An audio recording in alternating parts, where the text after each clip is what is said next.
এই অংশটুকু ভালো করে বোঝার চেষ্টা করেন। বিশ্বটা দুই ভাগে ভাগ হয়ে যায়।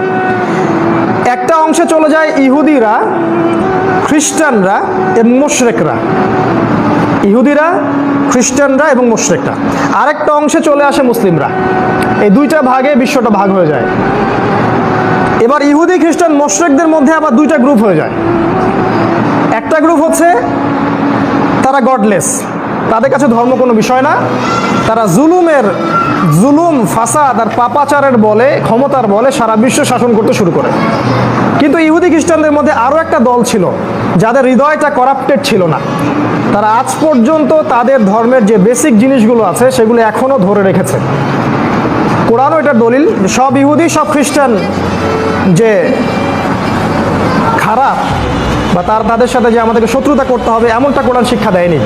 কারণ কোরআন সূরা মাইদায় বলেছে এক শ্রেণীর খ্রিস্টান থাকবে, নাসারা থাকবে, যারা তোমাদের খুবই বন্ধুত্বপূর্ণ আচরণ করবে, তোমাদের সাথে হৃদ্যতায় তোমাদের খুব কাছে হবে। এক শ্রেণীর ইহুদি ছিল রাসূল সাল্লাল্লাহু আলাইহি ওয়াসাল্লামের যুগেও, যারা ইসলাম কবুল করেছিল, এমনকি যুদ্ধ করেছে উহুদের মাঠে। তাই যুগে যুগে এরকম শ্রেণীর ইহুদি খ্রিস্টান কিছু থাকবে, কিছু আছে, অল্প কিছু হলো। আল্লাহ পাক বলেছেন তাদের সংখ্যা অল্প কিন্তু আছে। এর উল্টা দিকে বিশাল জনশক্তির একটা ইহুদি খ্রিস্টান মিত্র আছে, এদেরকে আমরা বলি জায়নিজম বা জায়নিস্ট অ্যালায়েন্স। এরা মূলত সারা বিশ্বের শত্রু, শুধু ইসলামের শত্রু না, এরা সারা বিশ্বের ধার্মিকদের শত্রু। আপনি যদি ধর্ম পালন করেন, আপনি হোক হিন্দু হন বা খ্রিস্টান হন বা বৌদ্ধ হন বা মুসলিম হন, ওরা ধর্মের শত্রু। কারণ ওরা চায় যে পুরো মানব জাতি অন্য একটা শক্তির ইবাদত করুক, সেই শক্তির নাম হচ্ছে মাসিহুদ দাজ্জাল। কারণ তারা দাজ্জালের জন্য অপেক্ষা করছে। তারা বলছে যে এই হচ্ছে আমাদের মাসিহ, যে সামনে আসতে যাচ্ছে। এবং তাদের পুরো যে এজেন্ডা, প্রোপাগান্ডা, এটা পুরো স্পষ্ট করে দিয়েছে তারা জগতের সামনে। তারা গডলেস, তারা রিলিজিয়নের শত্রু, সত্যের শত্রু, এবং এরা জুলুম, পাপাচার, ফাসাদ এবং ক্ষমতার দাপটে সারা বিশ্ব শোষণ করে বেড়াচ্ছে। এটা হচ্ছে বড় মেজর শ্রেণী ইহুদি খ্রিস্টান অ্যালায়েন্স, যাদেরকে আমরা বলি জায়নিস্ট মুভমেন্ট। এদের লিডার হচ্ছে ইসরায়েল, এদের মূল লিডার হচ্ছে ইসরায়েল, যার বিরুদ্ধে মুসলিমদের কোনো এখন ইনিশিয়েটিভ নাই, বরং তার সাথে হাত মিলাচ্ছে সবাই। এই গাদ্দারদেরকে আমরাও ক্ষমা করবো না, আল্লাহ পাক যেন এদেরকে মাফ না করেন। আল্লাহ পাক কবুল করুন দোয়া। যারা ইসরায়েলের সাথে হাত মিলিয়েছে, এই গাদ্দার, এরা হচ্ছে উম্মার সবচেয়ে বড় গাদ্দার। হোক সেটা আহলে সৌদ, হোক সেটা আরব আমিরাত বা দুবাই বা যে কেউ। আল্লাহ রাব্বুল আলামিন বলেছেন, আমি মনে করি দিই আয়াতগুলো একটু। আল্লাহ পাক সূরা বাকারার মধ্যে বলেছেন যে ওয়ালান তারদা আনকাল ইয়াহুদ ওয়ান নাসারা হাত্তা তাত্তাবিআ মিল্লাতাহুম। হে নবী, ইহুদি এবং খ্রিস্টানদের এই অ্যালায়েন্সটা, যারা ইসলামের দুশমন, তারা কোশ্চিন কালেও আপনার প্রতি সন্তুষ্ট হবে না যতক্ষণ না আপনি ওদের মিল্লাত গ্রহণ করছেন। ওয়ামান আসদাকু মিনাল্লাহি হাদিসা। আল্লাহর চেয়ে আর সত্য কথা কে বলতে পারেন বলেন? কিছু মানুষ ইন্টারফেথের কথা বলে এখন এদের সাথে। আল্লাহ সত্য না, এরা সত্য। আল্লাহ পাক বলছেন এরা ততক্ষণ পর্যন্ত তোমার প্রতি সন্তুষ্ট হবে না হে নবী, যতক্ষণ তুমি এদের সাথে যুক্ত না হচ্ছ বা এদের মিল্লাত গ্রহণ না করছো। আল্লাহ পাক আরো বলছেন সূরা মাইদা, আয়াতগুলো মনে করিয়ে দেই। আল্লাহ পাক বলছেন ইয়া আইয়ুহাল্লাযীনা আমানু, হে মুমিনগণ, লা তাত্তাখিযুল ইয়াহুদা ওয়ান নাসারা আউলিয়া। এই ইহুদি এবং খ্রিস্টানদেরকে বন্ধুরূপে গ্রহণ করো না। কোন ইহুদি, কোন খ্রিস্টান? বা'দুহুম আউলিয়াউ বা'দ, যারা একে অপরের বন্ধু। এই জায়নিস্ট মুভমেন্ট, যারা একে অপরের বন্ধু। ওই ইহুদি ওই খ্রিস্টান নয় যারা আমাদেরকে আশ্রয় দিয়েছিল আবিসিনিয়া, তারা নয়। সেই ইহুদি, সেই খ্রিস্টান যারা একে অপরের বন্ধু, জায়নিস্ট মুভমেন্ট। কারণ আল্লাহ পাক বলছেন ওয়া মা ইয়াতাওয়াল্লাহুম মিনকুম ফাইন্নাহু মিনহুম। তোমাদের মধ্যে যদি কেউ ওদের সাথে হাত মিলায়, সে এই উম্মতের কেউ না, সে তাদের অন্তর্ভুক্ত। এটা আল্লাহর কথা।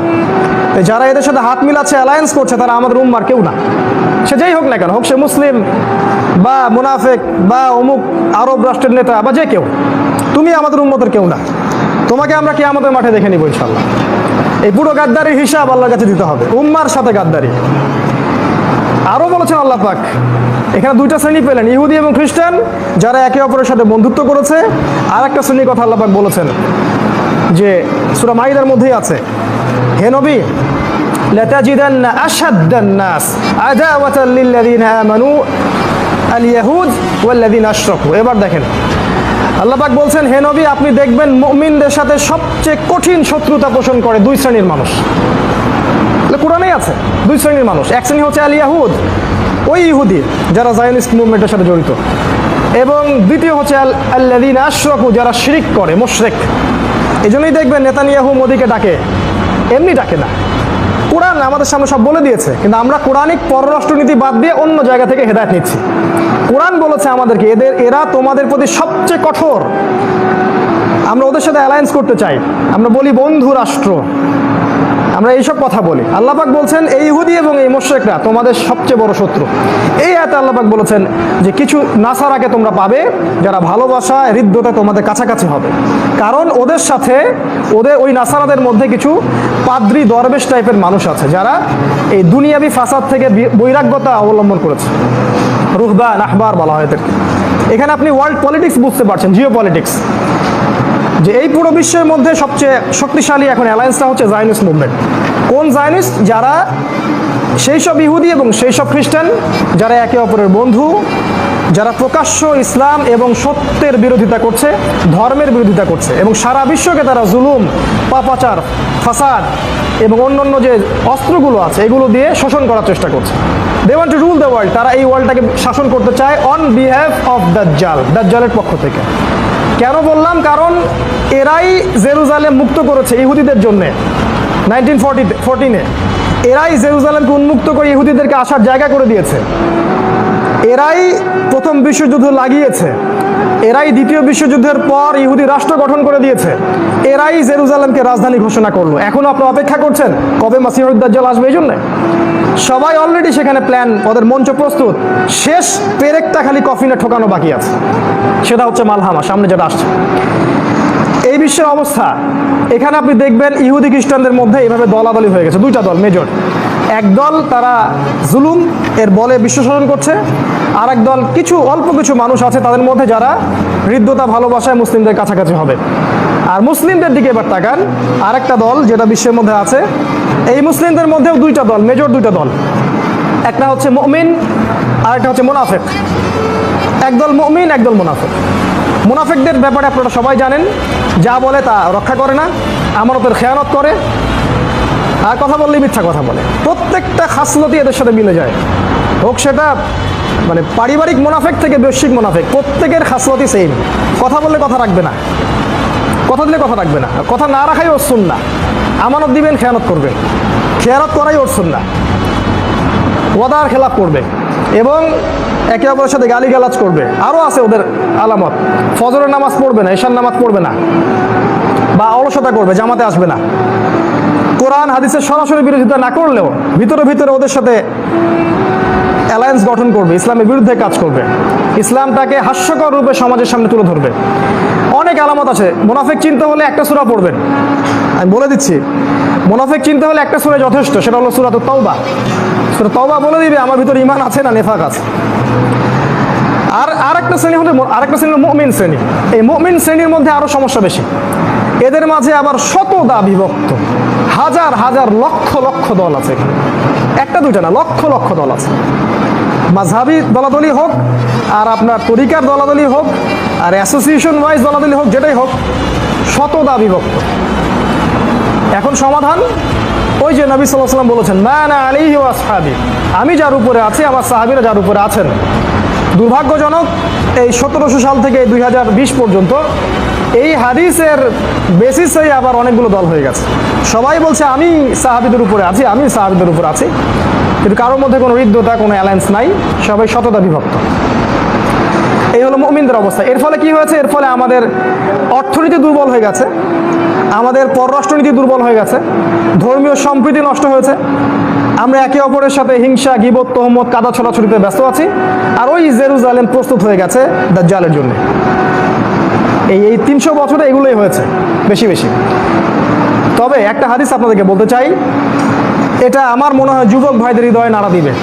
রাসূল সাল্লাল্লাহু আলাইহি ওয়াসাল্লাম বলেছেন, এই রকম ফিতনার পরিবেশেও একটা দল থাকবে, একটা উম্মাহ থাকবে, একটা তাইফা থাকবে, মানে এক শ্রেণীর মানুষ থাকবে সারা বিশ্বে, যারা যাহিরিনা আলাল হক, হকের উপরে স্পষ্ট হবে, প্রকাশ্য হবে, গোপনে গোপনে না। আমি কে বক্তব্য দিচ্ছি চেনা যায় না এমন বক্তব্য না, স্পষ্টভাবে জাহের হবে সবার সামনে। হক মানে জাহের। নবী সাল্লাল্লাহু আলাইহি ওয়াসাল্লাম কি বক্তব্য দিয়ে সামনে পর্দা দিতেন নাকি? ওই হ্যামিলনের বাঁশিওয়ালার পিছনে ছোট তোমরা অনলাইনে, যাহিরিনা আলাল হক, হকের উপর স্পষ্ট হবে, প্রকাশ্য দীপ্তমান। কোন শক্তি, নবী বলছেন পৃথিবীর কোন শক্তি তাদের কোনো ক্ষতি করতে পারবে না। হাত্তা ইয়াফতাহু বাইতুল মাকদাস, এমনকি তারা বাইতুল মাকদাস বিজয় করবে। এটা আপনাদেরকে দিলাম, চিন্তা করবেন, খুঁজে বের করবেন তারা কারা। একটা দলের কথা নবীজি বলেছেন, যারা এই উম্মার মধ্যে থাকবে শেষ পর্যন্ত তারা যুদ্ধ করবে, যুদ্ধের কথা আছে, এটা নবী বলেছেন। যদি জঙ্গি সন্ত্রাসী বলতে হয় তাহলে মুহাম্মদ সাল্লাল্লাহু আলাইহি ওয়াসাল্লামকে বলবেন। তিনি বলেছেন যে এই দলটা হকের উপর প্রতিষ্ঠিত থেকে ন্যায়ের পথে যুদ্ধ করবে, এমনকি শেষ পর্যন্ত তারা বাইতুল মাকদাস, ওই জেরুজালেম আবারও পুনরুদ্ধার করবে। এটা হবে ইনশাআল্লাহু আযজা ওয়া জাল, যেটা এখন হচ্ছে সারা ওয়ার্ল্ডে। এই অবস্থায় আমরা শেষ করছি অল্প সময়ের মধ্যে। এই অবস্থায় যদি আপনি বিশ্বকে দেখেন, আমি শুধু 4টা পয়েন্ট আপনাকে শেয়ার করছি। এই 4টা পয়েন্ট থেকে আপনি বিশ্বকে দেখলে বুঝতে পারবেন যে সমাধানটা কোথায় আছে। 1 নম্বর পয়েন্ট হচ্ছে ধর্মীয় দৃষ্টিকোণ। আপনি ধর্মীয় দৃষ্টিকোণ থেকে পুরো বিশ্বটাকে দেখেন, এটা 1 নম্বর। 2 নম্বর হচ্ছে অর্থনৈতিক দৃষ্টিকোণ, ইকোনমিক দৃষ্টিকোণ থেকে বিশ্বটাকে দেখেন কি অবস্থা। 3 নম্বর আপনার সামাজিক দৃষ্টিকোণ থেকে দেখেন। 4 নম্বর পলিটিক্যাল দৃষ্টিভঙ্গি থেকে দেখেন। এই 4টা সেক্টর বলে দিলাম, এর বাইরে একটা আছে, সেটা আমি আজকে খুব পাবলিকলি বলছি না। এই 4টা সেক্টর থেকে আপনি বিশ্বটাকে দেখলে বুঝতে পারবেন আসলেই বিশ্বের কি অবস্থা। আমি কিছু ক্যালকুলেশন আপনাকে করে দিলাম খুতবার মধ্যে। ওই জেরুজালেম যারা দখল করেছে, ওই অবৈধ আল্লাহ পাকের লানত অভিশাপ প্রাপ্ত এই জিউসরা, এরা ব্রিটেনের সাথে অ্যালায়েন্স করেছিল, তারপরে আমেরিকার সাথে করলো।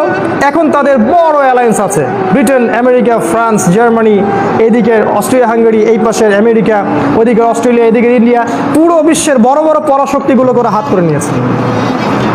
আর মুসলিম দিকে তাকালে আমি বললাম শততা বিভক্ত, আমাদের শক্তি নাই, শক্তি নাই। তবে একটা কথা মনে রাখবেন, ওই একটা হাদিস বলেছি, বিজয়ী হবে একটা দল। আরেকটা আয়াত মনে রাখবেন, আল্লাহ পাক বলেছেন কাম মিন ফিআতিন কালিলা গালাবাত ফিআতান কাসীরাতান বিইذনিল্লাহ। আল্লাহ পাক বলেছেন কতই না ক্ষুদ্র দল ছিল এই পৃথিবীতে, কতই না ক্ষুদ্র দল ছিল যারা বড় বড় দলের উপর বিজয়ী হয়েছিল বিইذনিল্লাহ, আল্লাহ পাকের ইজনে, আল্লাহ পাকের সাহায্যে। এটাই সেই দল যারা বিজয়ী হবে ইনশাআল্লাহ। তবে এখন বিশ্বকে আপনি 4টা দৃষ্টিভঙ্গি থেকে দেখেন। এই আপনি ধর্মীয় দৃষ্টিভঙ্গি থেকে তাকান, দেখবেন আমি যেটা বললাম, ধার্মিকদের মধ্যে এখন পরিপূর্ণ ধর্ম পাবেন না, ধর্মের অংশ পাবেন। হয়তো কেউ নামাজি পাক্কা, অর্থনৈতিক জীবনে পাক্কা সুদখোর, কেউ হজমরা করে হাজি সাহেব, আল্লাহ বিরোধী আইন বাস্তবায়ন করছে। কাউকে দেখবেন যে মাশাআল্লাহ তসবির দানা নিয়ে ওই কোনায় বসে আছে, বোনকে সম্পত্তি দেয় না, সামাজিক মূল্যবোধ ভালো না, চরিত্র ভালো না। এমনকি দুঃখজনক, মানে দুর্ভাগ্যজনক যে আল্লাহ পাক যে কি আযাব দিচ্ছেন আমাদেরকে আল্লাহ ভালো জানেন। এখানেও হয়তো বা ইহুদি খ্রিস্টানের কোনো চক্রান্ত থাকতে পারে, তবে আমার মনে হয় না যে এখানে আমাদেরও দোষ কম আছে। আমরা মাদ্রাসাগুলোর দিকে তাকাচ্ছি, এখন কিছু কিছু মাদ্রাসায় দেখছি এমন কিছু ঘটনা ঘটছে যেটা ভাষায় প্রকাশ করার মতো না। ধার্মিকদের যে নৈতিক অবক্ষয়, এটা যে কোন জায়গায় চলে গেছে, মানে ধর্মটাকে আমরা আসলে সেভাবে পালন করতে পারছি না। ধর্মের স্টেজ হচ্ছে প্রথমে সে মুসলিম হবে, আত্মসমর্পণ করলো, তারপরে হবে মুমিন, পরিপূর্ণ খাঁটি বিশ্বাসী, কথায় কাজে আমলে বাস্তবায়ন করবে। 3 নাম্বার, এরপর উঁচু লেভেল মুত্তাকি, এরপর সে তাকওয়া অবলম্বন করবে, আর উঁচু লেভেল। তারপরে হবে মুহসিন, ইহসান, এমনভাবে আল্লাহর ইবাদত করবে যেন আল্লাহকে দেখতে পাচ্ছে। এই জিনিসগুলো আমরা পার করতে পারছি না। মুসলিম, মুমিন, মুত্তাকি, মুহসিন, এই লেভেলগুলো পার করতে পারছি না। ধার্মিক জীবনে দেখেন আমাদের মধ্যে ধর্মীয় ত্রুটি হচ্ছে। যারা ধর্ম পালন করছি সিরিয়াসলি করছি না, গা ছাড়াভাবে করছি, মনে করছি এতটুকু করলেই হয়ে যাবে। কেন জানি একটা অলসতা কাজ করে ভিতরে, আর স্বপ্নগুলো আমাদের খুব ছোট হয়ে গেছে। আমরা অল্পতে সন্তুষ্ট হয়ে যাচ্ছি, এতটুকু হলেই চলবে, আমাদের উঁচু কোনো ভিশন নাই। এটা গেল আম জনতার কথা। আলেমন আমাদের দিকে তাকান, শততা বিভক্ত। এখন কথাবার্তা, ল্যাঙ্গুয়েজ শুনলে মনে হয় না আদৌ সে আলেম কিনা, বিহেভিয়ার দেখলে মনে হয় না আদৌ সে আলেম কিনা। আপনি যদি দেখেন অসংখ্য ইমাম আছে, ওর ছেলে নামাজ পড়ে না, ওর বউ পর্দা করে না। অসংখ্য বক্তা আছে যে আপনি দেখবেন মাদকদ্রব্য খাচ্ছে। ইভেন অনেকে দেখবেন যে পরকীয়ায় লিপ্ত হয়ে গেছে, জিনা করতেছে। দুঃখজনক কথাগুলো বলছি, দুঃখজনক। মুসলিমদের মধ্যে এই সমস্যাগুলো হচ্ছে কারণ ধর্মের পরিপূর্ণতা নাই। আমরা ধর্মটাকে ঠাট্টা তামাশার পাত্র বানাচ্ছি, সিরিয়াসলি নিচ্ছি না যে এই দিনটা আল্লাহ পাঠিয়েছেন আমাদের ইবাদত করার জন্য না, বিজয়ী হওয়ার জন্য। হুয়াল্লাযী আরসালা রাসূলাহু বিল হুদা ওয়া দীনিল হক লিইয়ুযহিরাহু আলা দীনি কুল্লিহি। এই দিনটা আল্লাহ পাঠিয়েছেন যাতে করে হকের উপর আমরা বিজয়ী হতে পারি। আর আমরা তো বিজয়ের জন্য নামছি না মাঠে। বিজয়ী হব কেমন করে? এটা ধার্মিকদের অবস্থা। আলেমদের অবস্থা দেখবে শততা বিভক্ত, সবাই একে অপরের সাথে কাদা ছোটাছুটিতে ব্যস্ত আছি। এই সময় পর্যন্ত এসেও আমরা এক জায়গায় আসতে পারছি না। এক জায়গায় আসার মানে এই নয় যে একটা দলের মধ্যে সবাইকে আসতে হবে, এমন নয়। সবার মাঝে একটা মিউচুয়াল আন্ডারস্ট্যান্ডিং থাকলে এটা পসিবল ছিল, যেটা হচ্ছে না, দুর্ভাগ্যজনক।